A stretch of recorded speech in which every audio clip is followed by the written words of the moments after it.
ನಮಸ್ಕಾರ ಸ್ನೇಹಿತರೆ, ನೀವು ನೋಡ್ತಿದ್ದೀರಾ ಸ್ಟೂಡೆಂಟ್ ಸೊಲ್ಯೂಷನ್ ಯೂಟ್ಯೂಬ್ ಚಾನಲ್. ಎಲ್ಲರೂ ಕೂಡ TPSTR, PSTR, HSTR ಶಿಕ್ಷಕರ ನೇಮಕಾತಿ ಕುರಿತು ಅಪ್ಡೇಟ್ಗೆ ಸ್ವಾಗತ.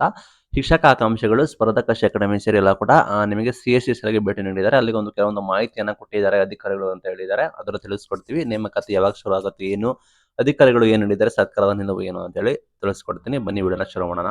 ಇಲ್ಲಿ ನೋಡೋದಾದ್ರೆ ಟೆಕ್ನಿಕಲಿ ನಾನು ಹೇಳ್ತಾ ಇದ್ದೀನಿ. ಟೆಕ್ನಿಕಲಿ ಬಂದ್ಬಿಟ್ಟು ನೇಮಕಾತಿ ಶುರು ಆಗೋದಕ್ಕೆ ಕೋರ್ಟ್ ತಡೆ ಇದೆ. ಸರ್ಕಾರ ಆರ್ಥಿಕ ಅನುಮೋದನೆ ಕೊಟ್ಟು CM ಅವರು ಒಪ್ಪಿಗೆ ಕೊಟ್ಟರೆ ನೇಮಕಾತಿ ಶುರು ಆಗುತ್ತೆ. ನಿಮ್ಗೆ ಗೊತ್ತಿರೋ ಹಾಗೆ ಹೆಚ್ಚಿಗೆ ಆಗಿಲ್ಲ, ನಾನ್ ಹೆಚ್ಚಿಗೆ ಆಗಿಲ್ಲ, ಇಲ್ಲಿ ಆಕಾಂಕ್ಷಿಗಳು ಹೋಗಿದ್ದಾರೆ ಇಲಾಖೆಗೆ, ಅಲ್ಲಿ ಭೇಟಿ ನೀಡಿದ್ದಾರೆ. ಅವ್ರು ಹೇಳೋದೇನು ಅಂದ್ರೆ, ಇಲ್ಲಿ ಅಧಿಕಾರಿಗಳು ತಯಾರಿ ಇದ್ದಾರೆ, ಅಧಿಕಾರಿಗಳು ಕಾಯ್ತಾ ಇದ್ದಾರೆ ಲೈಕ್ ನೇಮಕಾತಿ ಶುರು ಮಾಡೋದಕ್ಕೆ. ಬಿಕಾಸ್ ಯಾಕೆ ಅಧಿಕಾರಿಗಳಿಗೆ ಅಂದ್ರೆ, ಆಲ್ರೆಡಿ ಶಿಕ್ಷಣ ಸಚಿವರು ಪದೇ ಪದೇ ಹೇಳಿಕೆನ ಕೊಡ್ತಾರೆ, ಲೈಕ್ ನೇಮಕಾತಿ ಮಾಡ್ತೀವಿ ಅಂತ. ಆ ನಿಟ್ಟಿನಲ್ಲಿ ಆಕಾಂಕ್ಷಿಗಳಿಗೂ ಗೊಂದಲ ಕೂಡ ಆಗಿರುತ್ತೆ. ಆಕಾಂಕ್ಷಿಗಳು ಕೂಡ ಯೋಚನೆ ಮಾಡ್ತಾ ಇರ್ತಾರೆ, ಏನಂದ್ರೆ ನೇಮಕಾತಿ ಆಗುತ್ತೆ, ಸಚಿವರು ಹೇಳಿದ್ದಾರೆ ಆಗುತ್ತೆ, ನಾವು ತಯಾರಿ ಮಾಡ್ಕೊಳ್ಳೋಣ ಅಂತ ಅನ್ಕೋತಾರೆ. ಇಲ್ಲ ನೇಮಕಾತಿ ಆಗೋದಿಲ್ಲ ಅಂತ ಹೇಳಿದ್ರೆ ಆಕಾಂಕ್ಷಿಗಳು ತಮ್ಮ ಪಾಡಿಗೆ ತಮ್ಮ ವೈಯಕ್ತಿಕ ಕೆಲಸಗಳು ಏನಿರ್ತವೆ ತಮ್ಮದೇ ತಯಾರಿಗಳು ಮಾಡ್ಕೊಳ್ತಾರೆ. ಬಟ್ ಇಲ್ಲಿ ಸಚಿವರು ಹೇಳಿಕೆ ಮೇನ್ ಗೊಂದಲ ಆಗಿದೆ, ಮಾಡ್ತಾರ ಇಲ್ವಾ ಅಂತ. ಒಟ್ಟಾರೆ ಅಧಿಕಾರಿಗಳು ಮಾಡಿರೋ ಪ್ರಕಾರ ಸಚಿವರು ಡಿಸಿಷನ್ ತೆಗೆದುಕೊಳ್ಳೋ ಸಾಧ್ಯತೆ ಕೂಡ ಇದೆ, ಅಂದ್ರೆ ನೋಟಿಫಿಕೇಶನ್ ಆಗೋ ಸಾಧ್ಯತೆ ಕೂಡ ಹೆಚ್ಚಿದೆ. ಬಿಕಾಸ್ ಅದಕ್ಕೆ ನಮಗೆ ಗೊತ್ತಿರೋ ಕೋರ್ಟ್ ಗೊಂದಲ ಕೂಡ ಇದೆ, ತೀರ್ಮಾನ ಆಗಬೇಕು, ನಮಗೆ ಇಶ್ಯೂಸ್ ಕೂಡ ಇದೆ, ನಮ್ಮ ಇಶ್ಯೂಸ್ ಕೂಡ ಇದೆ. ಅದು ಎಲ್ಲ ತೀರ್ಮಾನ ಆದ ನಂತರ ನಿಮಗೆ ನೇಮಕಾತಿ ಶುರು ಮಾಡ್ತಾರತ್ತೆ. ಅಂತಿಮವಾಗಿ ತೀರ್ಪು ಅಂದ್ರೆ ಲೈಕ್ ಎಲ್ಲ ತೀರ್ಮಾನ ಆದ್ರೆ ನಿಮಗೆ ನೇಮಕಾತಿ ಶುರು ಆದ್ರೆ 3 ತಿಂಗಳಲ್ಲಿ, ಬರೋಬ್ಬರಿ 3 ತಿಂಗಳಲ್ಲಿ ನಮಗೆ ನೇಮಕಾತಿ ಎಲ್ಲ ಪ್ರೊಸೀಜರ್ಗಳನ್ನ ನಾವು ಕಂಪ್ಲೀಟ್ ಕೂಡ ಮಾಡ್ತೀವಿ ಅಂತ ಹೇಳಿ ಮಾಹಿತಿ ಕೊಟ್ಟಿದ್ದಾರೆ ಅಂತೆ.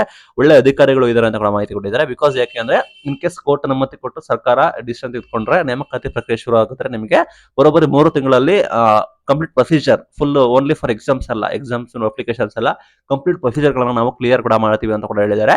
ಇಲ್ಲಿ ನೋಡಿದ್ರೆ ಸಚಿವರು 10,800 ಅಂತ ಹೇಳಿದ್ರು, ಈ ಹಿಂದೆ 12,000 ಪ್ಲಸ್ 4,000 ಅಂತ ಹೇಳಿದ್ರು. ಈ ರೀತಿ ಗೊಂದಲ ಕೂಡ ಇದೆ, ಅದಕ್ಕೆ ಯಾವುದೇ ರೀತಿ ಕ್ಲಾರಿಟಿ ಇಲ್ಲ, ಇಷ್ಟೇ ನೇಮಕಾತಿ ಕೂಡ ಆಗುತ್ತೆ ಅಂತ ಗೊಂದಲ ಕೂಡ ಇದೆ.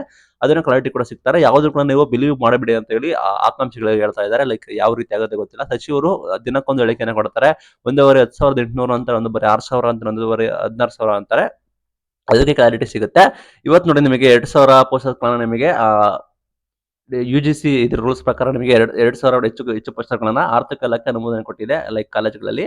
ಅದನ್ನ ಮಾನ್ಯ ಉನ್ನತ ಶಿಕ್ಷಣ ಸಚಿವರಾದ MC ಸುಧಾಕರ್ ಅವರು ಡಿಸಿಷನ್ ತೆಗೆದುಕೊಂಡು CM ಜೊತೆ ಮಾತಾಡಿ ಆರ್ಥಿಕ ಇಲಾಖೆ ಅನುಮೋದನೆ ಕೊಟ್ಟಿದ್ದಾರೆ. ಬಟ್ GPSTR, HSTR, PSTR ಅದೇ ರೀತಿ ಕೂಡ ಮಾಡಿದ್ರೆ ಉತ್ತಮ ಅಭ್ಯರ್ಥಿಗಳಿಗೆ ಹೊಸ ಉರುಪು ಬರುತ್ತೆ ಅಂತ ಇಷ್ಟಪಡ್ತೀನಿ. ಬಡ್ಜೆಟ್ ಕೂಡ ಬರ್ತಾ ಇದೆ. ನೋಡೋಣ, ನಮ್ಮ ಸಚಿವರು, ಶಿಕ್ಷಣ ಸಚಿವರು CM ಅಂದಿದ್ದಾರೆ ಅಂತ ಹೇಳಿದ್ದಾರೆ. ನೋಡೋಣ ಬನ್ನಿ. ಬಿಕಾಸ್ 2,000 ಆದ್ರೆ ಅನುಮೋದನೆ ಕೊಟ್ಟಿದ್ದಾರೆ, ಬಟ್ 10,000 ಪ್ಲಸ್ ಆದ್ರೆ ನಿಮಗೆ ಜಾಸ್ತಿ ಪೋಸ್ಟ್ಗಳು ಆಗಿರೋ ಕಾರಣ ಅದಕ್ಕೆ ಸರ್ಕಾರ ನಿರಾಕರಣೆ ಕೂಡ ಮಾಡ್ತಾ ಇದೆಯಾ ಅಂತ ಹೇಳಿ ಕಾಯ್ತು ನೋಡೋಣ. ಬಟ್ ಬಡ್ಜೆಟ್ ಅಲ್ಲಿ ಅನುಮೋದನೆ ಏನಾದ್ರು ಕೊಟ್ಟರೆ, ಆರ್ಥಿಕ ಇಲಾಖೆ ಅನುಮೋದನೆ ಏನಾದ್ರು ಕೊಟ್ಟಿದ್ರೆ ಉತ್ತಮ ಆಗ್ತಾ ಇತ್ತು. ಉನ್ನತ ಶಿಕ್ಷಣ ಸಚಿವರಾದ್ರೂ ಮಾಡಿಸಿದ್ದಾರೆ, ಬಟ್ ನಮ್ಮ ಶಿಕ್ಷಣ ಸಚಿವರಾದ್ರೂ ಕೂಡ ಮಾಡಿಸಿದ್ರೆ ಉತ್ತಮ ಅಂತ ಇಷ್ಟಪಡ್ತೀನಿ. ಒಟ್ಟಾರೆ 3 ತಿಂಗಳು ನಾವು ವಿಚಾರ ಮುಗಿಸ್ತೀವಿ ಅಂತ ಹೇಳಿದ್ದಾರೆ. ನಿಮ್ಗೆ ಗೊತ್ತಿಲ್ಲ, ಟೆಕ್ನಿಕಲಿ ಬಂದ್ಬಿಟ್ಟು ಕೋರ್ಟ್ ನಿಯಮ ಇರೋ ಕಾರಣ ಕೋರ್ಟ್ ಅಲ್ಲಿ ಪೆಂಡಿಂಗ್ ಇದೆ. ಅದು ನಂತರ ನಿಮಗೆ ನೇಮಕಾತಿ ಶುರು ಆಗಬೇಕಾಗುತ್ತೆ, ಸರ್ಕಾರ ಒಪ್ಪಿಗೆ ಕೊಡಬೇಕಾಗುತ್ತೆ. ಈ ಹಿಂದೆ CM ಅವರು ಓಕೆ ಅಂದಿದ್ದಾರೆ ಅಂತ ಹೇಳಿ ಸಚಿವರು ಹೇಳಿದ್ದಾರೆ ಆಲ್ರೆಡಿ ಡಿಬೇಟ್ಗಳಲ್ಲಿ. ನಂತರ ಆರ್ಥಿಕ ಇಲಾಖೆ ಅನುಮೋದನೆ ಕೊಟ್ಟರೆ ಬರೋಬ್ಬರಿ 3 ತಿಂಗಳಲ್ಲಿ ನಿಮಗೆ ಎಲ್ಲ ನೇಮಕಾತಿ ಪ್ರಕ್ರಿಯೆಗಳನ್ನ ನಾವು ಪ್ರೊಸೀಜರ್ಗಳನ್ನ ನಾವು ಮುಗಿಸ್ತೀವಿ ಅಂತ ಹೇಳಿ ಅಧಿಕಾರಿಗಳು ಕೂಡ ಮಾಹಿತಿ ಕೊಟ್ಟಿದ್ದಾರೆ ಅಂತ. ಆಕಾಂಕ್ಷಿಗಳು ನೀವು ಮಾಡಬೇಕಾಗಿರೋದು ಅಂತೆ ತಯಾರಿ ಮಾಡ್ಕೊಳ್ಳಿ. ಟೆಟ್ ಕೂಡ ಬರುತ್ತೆ ಅಂತ ಹೇಳಿ ಮಾಹಿತಿ ಬಂದಿದೆ. ಅದಕ್ಕೋಸ್ಕರ ನೀವು ನಿಮ್ಮ ತಯಾರಿ ಕೂಡ ಮಾಡ್ಕೊಳ್ಳಿ. ಟೆಟ್ ಕೂಡ ವೆರಿ ಇಂಪಾರ್ಟೆಂಟ್ ಕೂಡ ಆಗಿರುತ್ತೆ. ಯಾಕೆ ಅಂದ್ರೆ ನಿಮಗೆ ನೆಕ್ಸ್ಟ್ ವಿಡಿಯೋದಲ್ಲಿ ನಿಮಗೆ ಮಾಹಿತಿ ಕೊಡ್ತೀನಿ. ಟೆಟ್ ಬಂದ್ಬಿಟ್ಟು ನೀವು ಎನಿ ಇದಾಗಿರುತ್ತೆ, ನೀವು ಟೆಟ್ ವೆರಿ ಇಂಪಾರ್ಟೆಂಟ್ ಕೂಡ ಆಗಿರುತ್ತೆ. ಇದು ನಿಮಗೆ latest updates. Thank you for watching. Thank you.